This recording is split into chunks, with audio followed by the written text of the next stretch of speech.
তথা মুর্শিদাবাদের অধিকাংশ জায়গাতে যে নদী ভাঙন শুরু হয়েছে বিগত 2 থেকে 3 বছর থেকে, যেভাবে নদী ভাঙন শুরু হয়েছে তাতে মনে হচ্ছে শুধু শামসারগঞ্জ নয়, মুর্শিদাবাদের অধিকাংশ জায়গা মানে মানচিত্র থেকে সরে যাবে এরকম একটা পরিস্থিতি।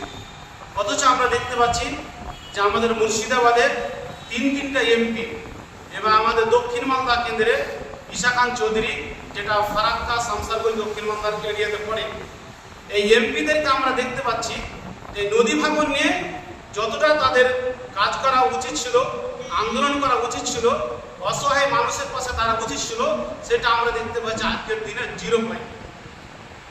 আমরা জানি যে আমরা এমপি কেন তৈরি করেছি, যে সাধারণ মানুষ কোনো বিপদে পড়লে পরে তাদের পাশে দাঁড়ানো।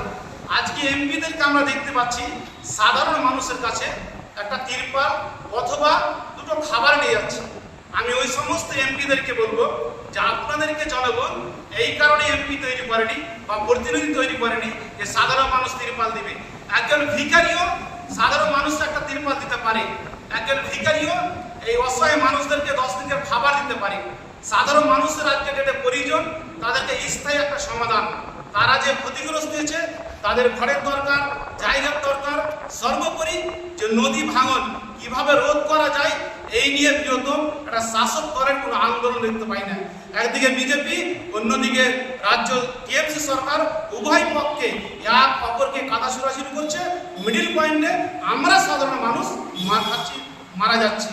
আমরা ইতিপূর্বে দেখতে পেয়েছি যে পশ্চিমবাংলাতে মমতা ব্যানার্জি যে 100 দিনের কাজের জন্য যে টাকা বাকি আছে, এর জন্য টিএমসি সরকার এবং এমএলএ এমপি সবাই সেই দিল্লি থেকে ধর্ণা দিয়েছিল, কিন্তু নদী ভাঙনের জন্য এদের কোনো আওয়াজ নেই। কারণটা কি? আমার কাছে এটা পরিষ্কার যে 100 দিনের টাকা যদি বাংলার মানুষ পায়, এখানে এমএলএ এমপিদের পার্সেন্টই ঢুকবে, তারা কাটমানি খেতে পাবে। ফলে এর জন্য তারা দিল্লি থেকে ধরনে বসেছিল। কিন্তু নদী ভাঙন যদি মেরামত হয়, এই এমএলএ এমপিদের কোনো পার্সেন্টই পাবে না, এরা কাটমানি খেতে পাবে না। ফলে আজকে সাধারণ মানুষের জন্য এরা আজকে কথা বলছে না। ফলে আমি এমপিদেরকে বলতে চাই, শাসক দল এবং ঈশা খান চৌধুরী এবং আবু তাহের খান, তারপরে ইউসুফ পাঠান, খলিলুর রহমান, এরা আজকে করছেটা কি? ফলে এই সমস্ত নেতাদের পিছনে আমরা না বাড়িয়ে আমরা আগামী 3 তারিখে এসডিপিআই অর্থাৎ social Democratic party of India আগামী 3 তারিখে বহরমপুরে জেলা শাসকের নিকটে একটা আমরা গণডেপুটেশন দিতে যাচ্ছি।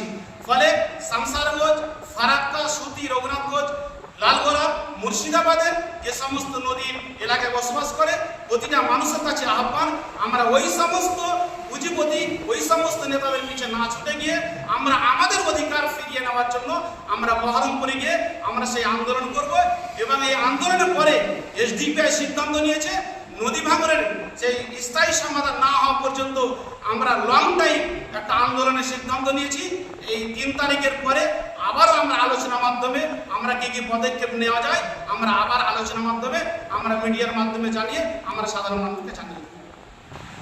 আগামী 3 তারিখে যে জেলা শাসকের নিকটে গণডেপুটেশন, টাইমটা হচ্ছে দুপুরে 1টার সময়। আমরা প্রত্যেকেই টাইমকে সামনে রেখে আমরা বহরমপুরে গিয়ে পৌঁছে যাব। ঠিক টাইম 1টার সময় হয় মাঠে।